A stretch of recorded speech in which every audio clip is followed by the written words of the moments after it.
মেঘবালিকার জন্য রূপকথা। জয় গোস্বামী। আমি যখন ছোট ছিলাম খেলতে যেতাম মেঘের দলে। একদিন এক মেঘবালিকা প্রশ্ন করল কৌতূহলে, এই ছেলেটা নাম কি রে তোর?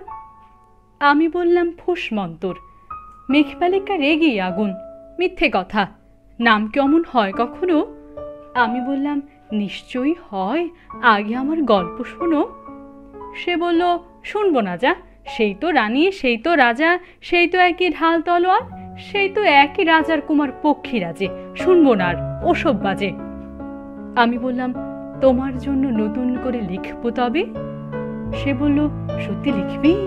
বেশ, তাহলে মস্ত করে লিখতে হবে, মনে থাকবে, লিখেই কিন্তু আমায় দিবি। আমি বললাম তোমার জন্য লিখতে পারি এক পৃথিবী। লিখতে লিখতে লেখা যখন সবেমাত্র 2-4 পাতা, হঠাৎ তখন ভূত চাপলো আমার মাথায়। খুঁজতে খুঁজতে চলে গেলাম ছোটবেলার সেই মেঘের মাঠে। গিয়ে দেখি চেনা মুখ তো একটিও নেই তল্লাটে। একজনকে মনে হলো ওরই মধ্যে অন্য রকম। এগিয়ে গিয়ে বলি তাকে, তুমি কি সেই মেঘবালিকা? তুমি কি সেই? সে বলেছে মনে তো নেই, আমারও সব মনে তো নেই। আমি বললাম তুমি আমায় লেখার কথা বলেছিলে। সে বলল সঙ্গে আছে, ভাসিয়ে দাও গায়ের ছিলে। আর হে শোনো, আমি এখন মেঘ নই আর, সবাই এখন বৃষ্টি বলে ডাকে আমায়।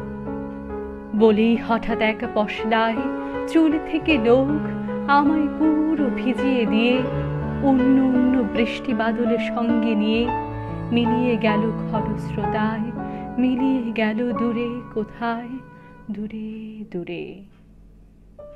বৃষ্টি বলে ডাকে আমায়, বৃষ্টি বলে ডাকে আমায়।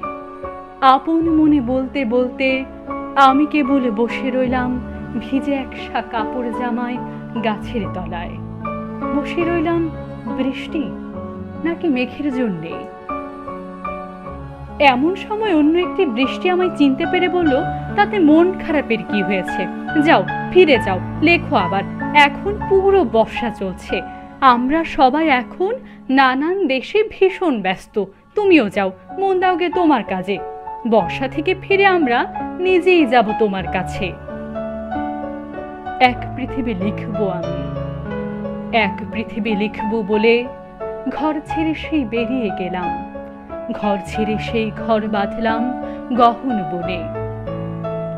সঙ্গে শুধু কাগজ কলম, একাই থাকবো, একাই দুটো ফুটিয়ে খাবো, 2-1 মুঠো ধুলো বালি, যখন যারা আসবে মনে তাদের লিখব, লিখেই যাব। এক পৃথিবীর 100 রকম স্বপ্ন দেখার সাধ্য থাকবে যে রূপকথার, সে রূপকথা আমার একার। ঘাড় গুজে দিন লিখতে লিখতে, ঘাড় গুজে রাত লিখতে লিখতে, মুছেছে দিন মুছেছে রাত।